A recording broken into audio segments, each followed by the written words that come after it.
सिद्धेभ्यः ओम नमः सिद्धेभ्यः मोक्ष मार्गस्य निहितारं भेतारं कर्म भूभृतां ज्ञातारं विश्वतत्त्वानां वंदे तद्गुण लब्धे। बोलो देवादिदेव 1008 श्री श्याम सनात भगवान की जय। आचार्य उमा स्वामी महामुनिराज की जय। आचार्य पूज्यपाद स्वामी महामुनिराज की जय। संत शिरोमणि आचार्य गुरु और विद्यासागर जी महामुनिराज की जय। निर्यापक श्रीमन श्री सुधाकर जी महामुनिराज समस्त मुनि संघ की जय। तत्वार्थ सूत्र में पहले 4 अध्यायों को सर्वार्थ सिद्धि के माध्यम से हमने पढ़ा है। आज से 5वां अध्याय हमें प्रारंभ करना है। 5वां अध्याय ये यूं समझिए कि जैसे जैन धर्म का विज्ञान या विज्ञान जो भी बातें बोलता है वे बातें अधिकतर क्या मतलब 100% पूर्ण 5वें अध्याय से संबंधित ही है। चाहे मोबाइल की खोज हो, चाहे टीवी की खोज हो, चाहे अनुपाम की खोज हो, चाहे जो भी पदार्थ बन रहे हो, दही बनना भी किस तरह से है, ये सारी चीजें 5वें अध्याय के माध्यम से हम पढ़ेंगे।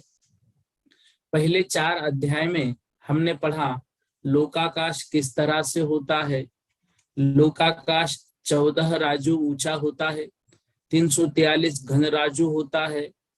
उस लोकाकाश के ऊर्ध्वलोक, मध्यलोक ऐसे और पाताल लोक या अधोलोक ऐसे 3 भाग होते हैं।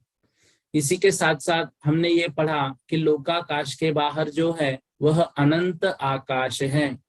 वह अनंत आकाश कैसा है तो इस विषय में बताया था, वह अनंत आकाश मात्र वहां पर आकाश ही आकाश है। वह किस तरह से है उसको हम नहीं बता सकते हैं, वह केवल ज्ञान का विषय है। इन सभी विषयों पर हम लोगों ने अच्छे से चर्चा की थी। इसके बाद जो 5वां अध्याय है, इस 5वें अध्याय में लोकाकाश के अंदर क्या पाया, लोकाकाश जो द्रव्य है, लोकाकाश के अंदर जो पदार्थ हैं, लोकाकाश के अंदर जो भी तत्व है, उन तत्वों को 5वें अध्याय के माध्यम से हम विस्तार से समझेंगे। तो जो 6 प्रकार के द्रव्य हमारे आगम में बताए गए हैं, वे 6 प्रकार के द्रव्य कौन कौन से हैं? जीव, पुद्गल, धर्म, अधर्म, आकाश और काल। जीव, पुद्गल, धर्म, अधर्म, आकाश और काल, ये 6 प्रकार के जो द्रव्य है, इन 6 प्रकार के द्रव्यों में जो 6 प्रकार के इनके अपने अपने कार्य है, इन 6 प्रकार के द्रव्यों की अपनी अपनी संख्या है, इन 6 प्रकार के द्रव्यों के अपने प्रदेश है, इन 6 प्रकार के द्रव्यों के जीवों पर होने वाले उपकार है, इन 6 प्रकार के द्रव्यों से स्कंध का निर्माण, स्कंध से अणु का निर्माण, और इसी कारण से समस्त पदार्थ संसार भर में पाए जाते हैं। वह किस तरह से पाए जाते हैं, वे किस तरह से होते हैं, इन सभी बातों का उल्लेख 5वें अध्याय में किया हुआ है। 5वें अध्याय का वर्णन बहुत ध्यान से हमें करना है, मात्र परीक्षा के दृष्टि से नहीं। 5वें अध्याय को समझना है, 5वें अध्याय को समझना है हमें अपने जीवन के कल्याण के लिए। 5वें अध्याय को समझना है, हमारा जीव मूर्तिक है कि अमूर्तिक है। जब इसका स्वभाव अमूर्तिक बताया है तो संसार में ये मूर्तिक हुआ क्यों? अगर मूर्तिक हुआ है तो पुनः इसको अपने स्वभाव अमूर्तिक पने में लेकर जाना कैसे है? जिन कर्मों के कारण ये मूर्तिक कहला रहा है वे कर्म कैसे हैं? वे कर्म कितने प्रदेशी है? उन कर्मों की संख्या कितनी है? उन कर्मों को नाश कैसे करना है? अपनी आत्मा का कल्याण कैसे करके लेना है? इन सभी बातों को इस 5वें अध्याय के माध्यम से हमें अच्छी तरह से समझना है। ठीक है, तो ऐसा यह 5वां अध्याय। इस 5वें अध्याय के विषय में जो बहुत सारी बातें हैं, हमें याद हो तो द्रव्य संग्रह पढ़ते समय ये सारी बातें हुई थी।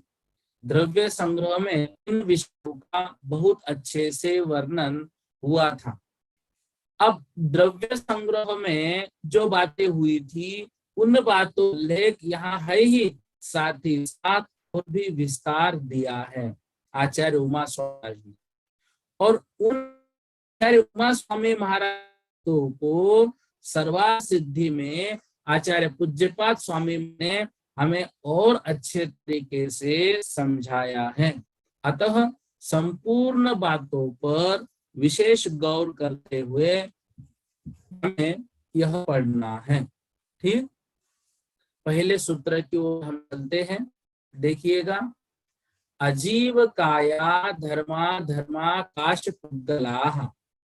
अजीव काया धर्मा धर्मा काश पुद्गलाः। पहला सूत्र, अजीव काया धर्मा धर्मा काश पुद्गलाः। जो 5वां अध्याय है वो 5वां अध्याय किन बातों का वर्णन करने वाला है, उन बातों का उल्लेख आचार्य महाराज ने पहले सूत्र से ही किया है। तो जो पहला सूत्र है, पहले सूत्र के माध्यम से जो बातें बता रहे हैं वो क्या है? अजीव काया धर्मा धर्मा काश पुद्गला। अजीव, अजीव, काया, दो शब्द है। अजीव, काया। अजीव मतलब चेतना रहित, अजीव मतलब चेतना रहित। काया मतलब कायवान, मतलब बहुप्रदेशी। द्रव्य संग्रह में हमने इसको पढ़ा था। तो अजीव है, कायवान है। कौन कौन? धर्म, अधर्म, आकाश और पुद्गल। धर्म, अधर्म, आकाश और पुद्गल, ये जो 4 द्रव्य इसमें बताए हैं, ये जो 4 द्रव्य इसमें बताए हैं, ये अजीव है और कायवान है। 2 द्रव्य इसमें से छोड़ दिए। कौन कौन से? जीव द्रव्य और काल द्रव्य। जीव द्रव्य क्यों छोड़ा? इसलिए छोड़ा कि जीव द्रव्य अजीव नहीं है। यहाँ पर अजीव द्रव्यों का वर्णन करना था। ठीक है, काल द्रव्य इसलिए छोड़ा, काल द्रव्य अजीव तो है लेकिन कायवान नहीं है, वह बहुप्रदेशी है। तो कम शब्दों में अधिक ज्ञान बताने के लिए, कम शब्दों में अधिक बातों का विस्तार करने के लिए यह सूत्र जो लिखा है इसमें 4 द्रव्य लिए हैं। धर्म द्रव्य, अधर्म द्रव्य, आकाश द्रव्य और काल द्रव्य। ठीक है, इस तरह से इन द्रव्यों का उल्लेख इसमें किया है। अब देखिए, हमें जो धर्म द्रव्य, अधर्म द्रव्य, आकाश द्रव्य और काल द्रव्य है, धर्म द्रव्य, अधर्म द्रव्य, आकाश द्रव्य, काल द्रव्य और पुद्गल द्रव्य, ये 5 द्रव्यों की बात जब करेंगे, उनको जब एक जगह पर लेंगे तो ये 5 अजीव है। ठीक है, उसमें से जीव द्रव्य एक ऐसा है जो जीव है अर्थात चेतना से सहित है। ठीक है, ये बात क्लियर हो गई। अब हमको लेना है कायवान द्रव्य। तो हम क्या लेंगे? धर्म द्रव्य, अधर्म द्रव्य, आकाश द्रव्य, द्रव्य। काल द्रव्य हम इसमें नहीं लेंगे। क्यों? क्योंकि काल द्रव्य कायवान नहीं है। अब यहाँ पर कायवान का अर्थ क्या है? ध्यान से, यहाँ पर कायवान का अर्थ क्या है? यहाँ पर कायवान का अर्थ शरीर नहीं, यहाँ पर कायवान का अर्थ है बहुप्रदेशी, जिसमें एक से अधिक जिसमें एक से अधिक प्रदेश पाए जाते हो, उसको हम कहते हैं बहुप्रदेशी। जिसमें एक से अधिक प्रदेश पाए जाते हो, उसे हम कहते हैं बहुप्रदेशी। ठीक है। अब जो काल द्रव्य है वो एक प्रदेशी है और बाकी सारे द्रव्य बहुप्रदेशी है। वह किस तरह से, वो स्वयं आचार्य महाराज हमें बताएंगे। ठीक है। ये सामान्य रूप से बातें बताइए, इन बातों को सिर्फ याद रखना। अभी देखो, एक एक बात हमारे सामने क्लियर हो जाएगी। सर्वार्थ सिद्धि में इस विषय में क्या कह रहे हैं? देखिए, सर्वार्थ सिद्धि, उत्पत्ति से काय शब्द का अर्थ शरीर है। उत्पत्ति से काय शब्द का अर्थ शरीर है, तो भी इन द्रव्यों में उपचार से उसका आरोप किया है। काय शब्द का अर्थ शरीर है। अभी हमने पढ़ा ना, कायवान, कायवान से शरीर नहीं लेना है। अब क्या, यदि उत्पत्ति से देखा जाए तो काय शब्द का अर्थ शरीर है, इन द्रव्यों में उपचार से उसका आरोप किया है। उपचार का क्या कारण है? उपचार का क्या कारण है? समाधान कर रहे हैं।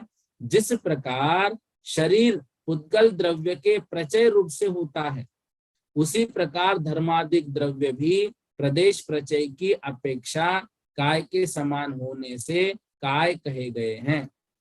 मतलब बहु प्रदेश से मिलकर ये बने। अजीव और काय, इनमें कर्मधारय समास है, जो विशेषणम विशेषण इस सूत्र से हुआ है। शंका, नीलोत्पल इत्यादि में नील और उत्पल इन दोनों का व्यभिचार देखा जाता है, अतः वहां विशेषण विशेष संबंध किया गया है। किंतु अजीव काय में विशेषण विशेष संबंध करने का क्या कारण है? समाधान, अजीव काय का यहाँ भी व्यभिचार देखा जाता है, क्योंकि अजीव शब्द काल में भी रहता है, जो कि काय नहीं है। काल द्रव्य हमने अभी देखा ना, शुरुआत में जो कायवान और बहुप्रदेशी की बातें बताई है, इसलिए बताई क्योंकि आचार्य महाराज ने सारी शंका समाधान इसी को लेकर कर रहे हैं। तो अजीव का यहाँ भी व्यभिचार देखा जाता है, क्योंकि अजीव शब्द काल में रहता है लेकिन काय नहीं है। काल द्रव्य जो है वह अजीव तो है लेकिन कायवान नहीं है, मतलब बहुप्रदेशी नहीं है, वो एक प्रदेशी है। और काय शब्द जीव में रहता है, अतः इस दोष के निवारण के लिए यहाँ विशेषण विशेष शब्द संबंध किया है। तो फिर काय शब्द किस लिए दिया है? काय शब्द देने का कारण क्या है? समाधान, प्रदेश बहुत्व का ज्ञान कराने के लिए। काय शब्द क्यों दिया? प्रदेश बहुत्व का ज्ञान कराने के लिए। वो कितने प्रदेश से मिलकर बना है, इस बात का ज्ञान कराने के लिए। धर्मादिक द्रव्यों के बहुत प्रदेश हैं, यह इससे जाना जाता है। धर्म, अधर्म, उद्गल, आकाश और जीव, इन द्रव्यों के बहुत प्रदेश हैं, एक प्रदेश नहीं है, बहुत प्रदेश है, यह इससे जाना जाता है। ठीक है। ये एक प्रदेश क्या है? देखो, पुद्गल का कोई स्कंद है, पुद्गल का कोई स्कंद है, उसको हम टुकड़े टुकड़े टुकड़े टुकड़े करते जाए। कितने टुकड़े करें? पुद्गल के इतने टुकड़े करे कि अब उसका दूसरा टुकड़ा नहीं होगा। तो सबसे छोटा अणु, जिसका आदि भी वही, मध्य भी वही, अंत भी वही, आदि मध्य अंत से रहित है, जिसका दूसरा टुकड़ा नहीं हो सकता है, वह अणु। वह अणु क्या कहलाएगा? वह अणु कहलाएगा एक प्रदेशी। वह अणु क्या कहलाएगा? एक प्रदेशी। अब वह अणु किसी और अणु के साथ मिल गया, उनका बंध हुआ, अब वो क्या कहलाएगा? बहुप्रदेशी। बहुप्रदेशी क्यों? वो तो दो प्रदेशी है, एक से अधिक जहां पर प्रदेश पाए जाएंगे वह कहलाएगा बहुप्रदेशी। अच्छा, बहुप्रदेशी है वो, तो उसमें कितने प्रदेश है? हम कहेंगे उसमें दो प्रदेश हैं, दो अणु से मिलकर बना है। अब हमारे रूप से यहाँ पर इतनी ही व्याख्या समझिए, फिर धीरे धीरे धीरे हर एक परत व्याख्या की खुलती जाएगी, विषय सारा क्लियर हो जाएगा। एक प्रदेशी एक अणु के समान, दो प्रदेशी जहां दो अणु मिलकर बन गए हैं, तीन अणु मिले तीन प्रदेशी, बहुत सारे अणु मिले बहुप्रदेशी, इस तरह से। तो प्रदेश बहुत्व का ज्ञान कराने के लिए धर्मादिक द्रव्यों के बहुत प्रदेश है, यह इससे जाना जाता है, इसलिए काय शब्द दिया है। शंका, आगे यह सूत्र आया है कि धर्म अधर्म और एक जीव के असंख्यात प्रदेश है, इसी से इनके बहुप्रदेशी का ज्ञान हो जाता है, फिर यहाँ काय शब्द देने की क्या आवश्यकता थी? बात समझ रहे?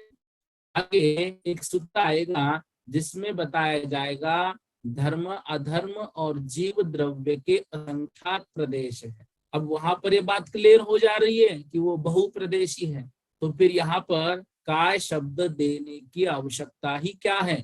उत्तर दे रहे हैं, धर्मादिक द्रव्यों के प्रदेश असंख्यात है, न संख्यात है और न अनंत है। दूसरे, काल द्रव्य में प्रदेश का प्रचय नहीं है, यह ज्ञान कराने के लिए इस सूत्र में काय शब्द पद का ग्रहण किया है। काल का आगे व्याख्यान करेंगे, उसके प्रदेशों करने के समाधान यह ठीक है, तो भी इस कथन के होने पर उस सूत्र से प्रदेशों के विषय में यह निश्चय किया जाता है कि इनके लिए यहाँ काय शब्द का ग्रहण किया है। जिस प्रकार अणु एक प्रदेश रूप होने के कारण उसके द्वितीय आदि प्रदेश नहीं होते, समझ रहे हैं ना? अणु एक प्रदेशी है, उसके दूसरे आदि प्रदेश नहीं होते हैं, इसलिए अणु को अप्रदेशी कहते हैं। उसी प्रकार काल परमाणु भी एक प्रदेश रूप होने के कारण अप्रदेशी है। जहां पर एक प्रदेश है ना, तो एक प्रदेशी को अप्रदेशी भी कह देते हैं। तो धर्मादिक द्रव्यों में जीव का विशेष संज्ञाय है जो कि यौगिक है। जब द्रव्य संग्रह का पेपर लिया था तो उसमें पुद्गल और काल द्रव्य को, पुद्गल और काल द्रव्यों को क्या कहा गया था? ये कहा गया था कि पुद्गल अजीव है, काल अजीव है। पुद्गल एक प्रदेशी हो सकता है, पुद्गल अप्रदेशी हो सकता है और काल भी अप्रदेशी है। इस बात में बहुत लोगों को शंका हुई थी, ऐसा कैसे कह दिया? काल को हमने माना अप्रदेशी है, काल एक प्रदेशी है ये भी माना, पुद्गल को ऐसा क्यों कह रहे हैं? वो परीक्षा में इसलिए दिया था क्योंकि पुद्गल कभी जब अनुरूप बन जाता है तो वह एक प्रदेशी कहलाता है, अप्रदेशी कहलाता है, ठीक है ना? तो उसमें कोई दिक्कत नहीं, लेकिन वह पुद्गल फिर से बहुप्रदेशी बनने की योग्यता रखता है, अतः उसको कायवान ही कहा है उपचार से, क्योंकि उसमें वह योग्यता है, इस कारण से उसको कायवान ही कहा है। तो ये इस बात में बहुत लोगों के मन में प्रश्न आए थे। तो हमने क्या पढ़ा? हमने पढ़ा 4 अध्यायों में जीव तत्व का निरूपण करने के अनंतर अजीव तत्व का विशेष वर्णन करने के लिए 5वां अध्याय लिखा गया है, जो सम्यक दर्शन के भाव से जीवादि पदार्थों में अजीव पदार्थ का विचार प्राप्त है, अतः अजीव द्रव्य के भेद और नाम का कथन करने के लिए यह सूत्र लिखा गया था। हमने माना कि हम जीव हैं और हमें हमारे आत्मा का कल्याण करना है, अजीव को हम क्यों पढ़े? हमें अजीव को पढ़ना इसलिए आवश्यक है, सारी माया, सारा संसार हमारा अजीव के कारण ही बढ़ रहा है। कर्म क्या है? अजीव है। शरीर क्या है? पुद्गल है। तो इस कारण से उन उन सभी पुद्गलों को जानना आवश्यक है। बिन जाने ते दोष गुणन को कैसे तजिए गहिए, हमने पढ़ा है ना। तो गुण और दोष दोनों को भी जानना पड़ेगा, तो हम दोष को छोड़ पाएंगे और गुणों को ग्रहण कर पाएंगे। अब यहाँ पर हमने पढ़ा काय पद का यहाँ पर ग्रहण क्यों किया? इसलिए क्योंकि प्रदेशों की व्याख्या करनी थी, अवयवों की बहुतायात को सूचित करना था। अवयव मतलब प्रदेश। मुख्य रूप से धर्मादि द्रव्यों के न रहने पर भी शत्रुजन को सुखपूर्वक ज्ञान कराने के लिए द्रव्य परमाणु की अवगाहना मात्र से, मतलब एक परमाणु के द्वारा रोके गए आकाश प्रदेश के से बुद्धि के द्वारा उनमें भेद किए जाते हैं, वे प्रदेश हैं। प्रदेश ही अवयव हैं। उनके बहुत्व का ज्ञान कराने के लिए काय शब्द दिया है। तो धर्मादिक द्रव्यों के बहुत प्रदेश है, इसका ज्ञान कराने के लिए सूत्र में काय शब्द दिया है। तो औदारिक शरीर नाम कर्म के उदय से जो पुद्गलों के संचय के कारण काय कहलाता है, उसी प्रकार धर्मादिक द्रव्यों के भी अनादि पारिणामिक प्रदेशों के संचय होने से कायत्व है। समझो, यहाँ पर काय मतलब जैसे हमारा काय मतलब हमारा शरीर है, वह औदारिक शरीर नाम कर्म के उदय से है। और धर्मादिक द्रव्यों में जो कायपना है वो किस कारण से है? अनादि पारिणामिक प्रदेशों के संचय होने से। काय अर्थात शरीर के समान ये बहु प्रदेशों के धारक हैं, ठीक है ना। इसलिए इनको काय कहा है। इसलिए इनको क्या कहा है? इसलिए इनको काय कहा है। अब जो धर्म द्रव्य, अधर्म द्रव्य, आकाश द्रव्य और पुद्गल द्रव्य, इन चार द्रव्यों की बात इसमें की है। उसमें धर्म द्रव्य को पुण्य रूप, अधर्म द्रव्य को पाप रूप मत समझना, ठीक है ना। क्योंकि यहाँ पर जो धर्म द्रव्य है वह एक द्रव्य है, एक पदार्थ है। वह धर्मास्तिकाय रस रहित है, वर्ण रहित है, गंध रहित है, शब्द रहित है, स्पर्श रहित है। कहाँ है? समस्त लोक में व्याप्त है। कैसा है?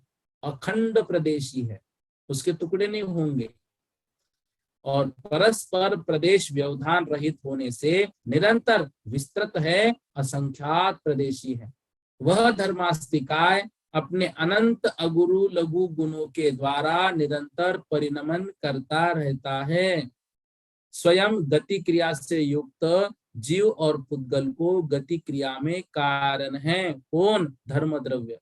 हम जो चलते हैं, हम जो दौड़ते हैं, जो पुद्गल के अणु इधर उधर जाते हैं, ये सब धर्म द्रव्य का उपकार है। जीव और पुद्गल को चलाने में जो सहायक या सहायता करता है उदासीन रूप से, उसे धर्म द्रव्य कहते हैं।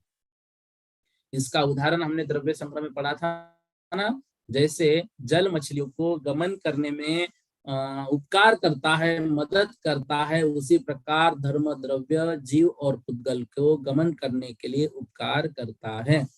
और अधर्म द्रव्य ठहरने में सहकारी कारण है। इस तरह से आकाश द्रव्य क्या है? आकाश द्रव्य अन्य द्रव्यों के असंभव अर्थात उसमें नहीं पाए जाने वाले सभी द्रव्यों के साधारण समान रूप से अवगाहन हेतु रूप विशेष गुण से ही विद्यमान आकाश का निश्चय किया जाता है। यूं कि जो समस्त द्रव्यों को रहने के लिए स्थान प्रदान करता है वह आकाश है। इस तरह से आकाश के विषय में जाना जाता है। पुद्गल को हम तो जानते ही हैं। जो पुद्गल है पुरन गलन रूप सार्थक नाम वाला पुद्गल। पुरन गलन मतलब जिसका निर्माण होता है जिसका गलन होता है। उसी प्रकार जो भेद से संघात से पूरण और गलन को प्राप्त हो उसे पुद्गल कहते हैं। पुरुष के द्वारा निगला जाता है इसलिए पुद्गल कहलाता है। पुमान पुरुष को जीव कहते हैं। पुरुष जीव के द्वारा शरीर, आहार, विषय और इंद्रिय रूप उपकरण आदि रूप में निगला जाता है, वह ग्रहण किया जाता है, उसे क्या कहते हैं? उसे हम पुद्गल कहते हैं। ठीक है। अब देखो, सर्व द्रव्य पर्यायेषु केवलस्य इत्यादि सूत्रों में द्रव्य कहे आए हैं, वे कौन हैं यह बतलाने के लिए आगे का सूत्र कहते हैं। अब जो है राजवार्तिक के विषय में, राजवार्तिक में इस विषय में क्या लिखा है उन बातों को हम थोड़ा सा समझते हैं। राजवार्तिक, अजीव जो काय, इस प्रकार समानाधिकरण वृत्ति यहाँ समझनी चाहिए। अजीव शब्द की काल में तथा काय शब्द की जीव में भी वृत्ति होने से यहाँ परस्पर व्यभिचार है, अतः नीलोत्पल की तरह समाधिकरण वृत्ति है। यदि भिन्नाधिकरण रूप वृत्ति मानी जाए तो राजा का पुरुष, राजपुरुष, इसकी तरह अजीवों का भी काय इस प्रकार से सर्वथा भेद प्रसंग आएगा। यद्यपि सुवर्ण की अंगूठी, यहाँ सुवर्ण और अंगूठी में अभेद रहने पर भी भेद मूलक षष्ठी समास देखा गया है, तो भी जैसे सुवर्ण की अंगूठी इस स्थल पर सुवर्ण का प्रयोग चांदी आदि की निवृत्ति के लिए है, यह अंगूठी सुवर्ण की है, चांदी आदि की नहीं, और न मासा रत्ती आदि की, उसी तरह अजीव के काय, ध्यान से, यहाँ किसी पदार्थांतर की निवृत्ति नहीं करनी है, अथवा भिन्नाधिकरण भी वृत्ति मानने में कोई विरोध नहीं। जीव भी काय है क्योंकि 5 अस्थि कायों में जीव का भी नाम है, इसलिए उसके वृत्ति के लिए यहाँ अजीव शब्द का प्रयोग किया गया है। और अजीव के काय जीव के नहीं। स्वर्ण की अंगूठी, यहाँ भी स्वर्ण द्रव्य से अंगूठी पर्याय में संज्ञा, लक्षण, प्रयोजन आदि भेद है। यदि स्वर्ण और अंगूठी में सर्वथा अभेद माना जाए तो स्वर्ण की कुंडल आदि पर्यायों में भी वृत्ति नहीं होनी चाहिए, या स्वर्ण की तरह अंगुलीयकत्व अर्थात अंगूठीपना कुंडल आदि में भी पाया जाना चाहिए। इसलिए अन्य चांदी आदि की निवृत्ति के लिए सुवर्ण शब्द का प्रयोग किया गया है। सर्वथा अभेद में सुवर्ण की अंगूठी, यह भेद प्रयोग ही नहीं हो सकता। अजीव काया, यहाँ काय शब्द प्रदेशवाचक हैं। धर्मादि द्रव्य अपने प्रदेशों से संज्ञा, लक्षण और प्रयोजन आदि की दृष्टि से भिन्न भी है। यदि सर्वथा अभेद हो जाए तो जैसे धर्मादि एक है उसी तरह प्रदेशों में भी एकत्व होना चाहिए। जैसे प्रदेश बहुत है उसी तरह धर्मादि भी बहुत्व होना चाहिए। इसलिए अन्य निवृत्ति के लिए अजीव शब्द का प्रयोग किया है। अजीवों के काय न कि जीव। यदि सर्वथा एकत्व होता तो अजीव के काय यह भेद व्यवहार ही नहीं रह सकता। सीधी सीधी सी बात यहाँ पर इतना कह रहे हैं, यहाँ पर जो 4 द्रव्य बताए हैं वे चारों द्रव्य अजीव है, कायवान है। फिर जीव द्रव्य और काल द्रव्य को यहाँ पर अलग इसलिए कहा क्योंकि जीव द्रव्य कायवान तो है लेकिन अजीव नहीं है। काल द्रव्य इसमें नहीं लिया क्योंकि काल द्रव्य अजीव तो है लेकिन कायवान नहीं है। यहाँ पर कायवान की व्याख्या जो बहुप्रदेशी की है वो हमें याद रखनी है। ठीक है। बाकी ये बहुत बड़ा विस्तार इसमें दिया है, इतना विस्तार राजवार्तिक के माध्यम से है। जो पढ़ना है जब पीडीएफ आएगी थोड़ा इसमें आप देख लें। और बाकी तो सर्वार्थ सिद्धि के अनुसार जो विषय था वह विषय हमने समझ लिया है। जो दूसरा सूत्र है द्रव्यानि, कल से पढ़ेंगे।